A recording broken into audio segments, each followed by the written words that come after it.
connecting Solana wallet naku a cikin daga TapSwap. Abu na farko da za ku fara yi kafin ku tafi, da yawan wasu sukan yi nasu ya ba su account error ko fetch error. So first abin da za ku yi shi ne ku fara zuwa Play Store. Bayan kun je Play Store sai ku searching Chrome. Idan da Chrome kuke aiki browser na kuke nan. Idan ba da Chrome kuke aiki ba, so da ni ita ce default application na duk wani link da zan buɗe ta Chrome yake bi sannan ya je duk inda za a tafi. Ta yaya za ka gane cewa ga default application naka? Za ka je ka shiga setting. Bayan kun yi setting, za ku nema application and notification ko application management. Kun gan shi na app management sai ya shiga. Bayan na shiga ga inda aka sa default app nan.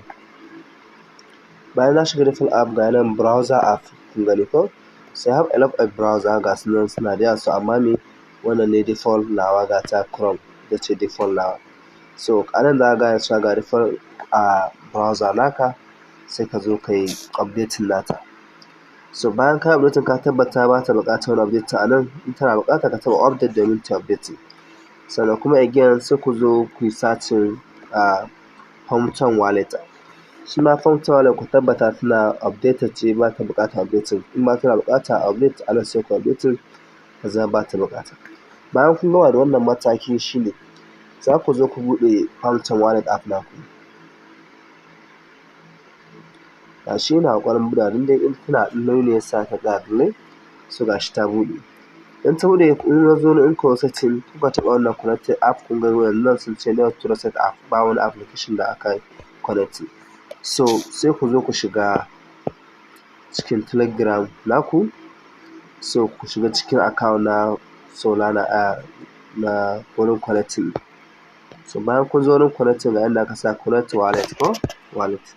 So already na riga na yi connecting.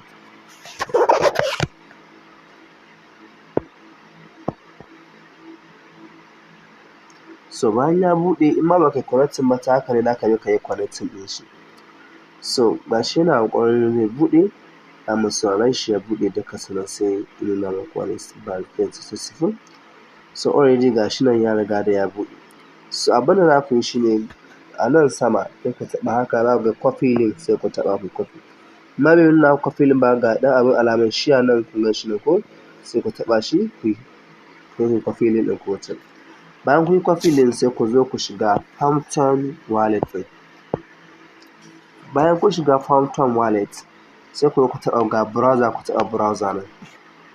Bayan kun shiga browser sai ku zo wurin searching sai wannan link ɗin da kuka fi sai ku dan iya ku sa shi sai ku yi sai suna shiga nan.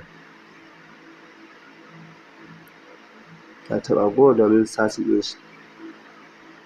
So idan yana ku haka again sai ku koma dai cikin browser ɗin na Phantom ne. So ga yana yana ta ƙoƙarin wucewa.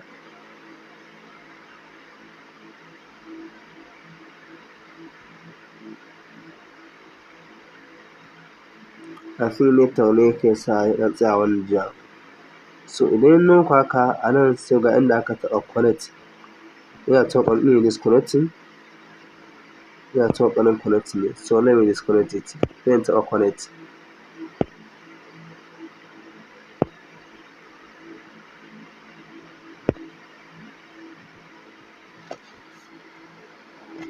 So bari mu ga me kila akwai wasu account ne na riga na yi. Bari in remove ɗin su before in je next. So na yi remove ɗin wancan shi yasa yake ta wancan juya. Akwai wasu ne wanda na yi connecting before na. Sai ku taɓa select wallet. A nan kuna taɓa select wallet zai baku ga shi nan Phantom. Sai ku taɓa Phantom ga yana ta ƙoƙarin connecting.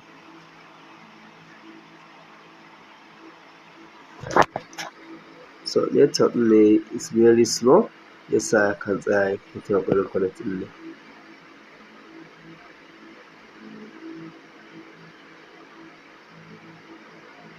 So bari ɗan rage a tsayin bidiyon saboda kai ya ɗau time sosai wurin connecting.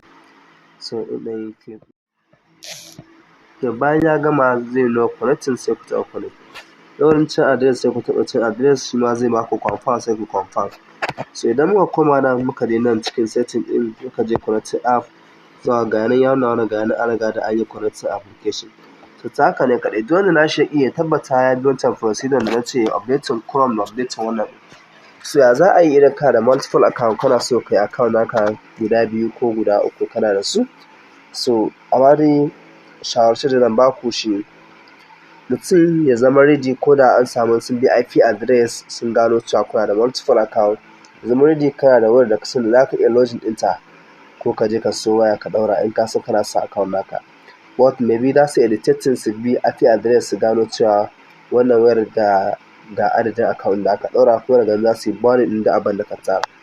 So hanyar da zan baku shine first na kun gana akwai account guda kusan 5 haka wancan su nara ne da something. So idan ku taɓa wannan in ku shiga wannan za ku ga inda za ku gani sa account maybe kila account 1 za ku gani nan ga account 5 sai ku taɓa wannan add connected wallet sai ku taɓa nan a farko ga inda ka sai create new wallet bayan kun taɓa create new wallet sai ku ƙara cewa create. So nawa kun gani sun zama yanzu guda 6 wallet guda 6 kenan.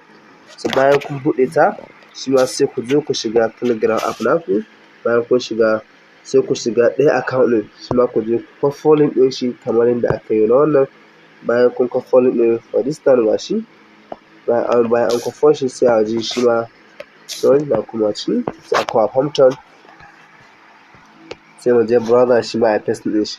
So mafi yawanci da haka suke nuna mutane account not found na ga wasu man screenshot akwai irin wannan problem. Ni ma ka kawai ku yi reflection ɗin page ɗin ku kuma baya kun gani. I'm sorry for this time. Okay. Sai ku zo nan sai ku yi paste nasa. Da kun ga gashi ya wuce. Sai ku taɓa select wallet sai ku yi continue ku yi connecting nasa. To ta haka ne ake yi. Hanya ta biyu shine kuma idan baka yi wannan add account ɗin ba za ka iya zuwa ku yi searching kamar haka. Sai ku danne application ɗin sai ku taɓa app info. Bayan kun taɓa app info sai ku zo inda aka sa storage and cache. Sai ku taɓa so anan za ku ga inda aka sa ga yanan clear storage a ƙasa kuma ga yanan kuma clear cache. So abin da zai faru sai ku taɓa clear storage application ɗin zai dawo sabo kamar za ka create ɗin wani. Sai ku ƙara creating wani wallet ɗin amma zai baku passphrase ɗin sai ku adana shi bayan kun adana shi ku copy ɗin shi ya zama ga wancan na farko ga na biyu sai ku yi importing nasa bayan kun yi importing ku zo ku yi connecting wallet ɗin. To ta haka ne kaɗai za ku iya bi shi domin ku yi connecting da wani application.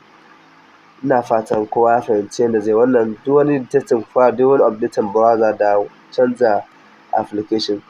So amma abu mai na biyu shine dan ƙara faɗi shi idan ka san za ku yi wannan connecting yanda kan IP kan address ɗin ya zo ɗaya shine bayan kun gama da account na ɗaya ku yi connecting successful account na biyu kafin ku yi connecting ɗin shi ku fara zuwa setting ku canza wata browser ɗin kar ku yi da the same browser da kuka yi na farko. Bayan kun canza wancan browser ɗin kun zo kun yi connecting a nan sai ku copy ɗin shi ma sai ku je ku yi different bayan kun canza different browser to shi ma different account kamar yadda muka wancan ta haka ne kaɗai account ɗin ku zai zama lafiya ga successful ba tare da wani problem ba.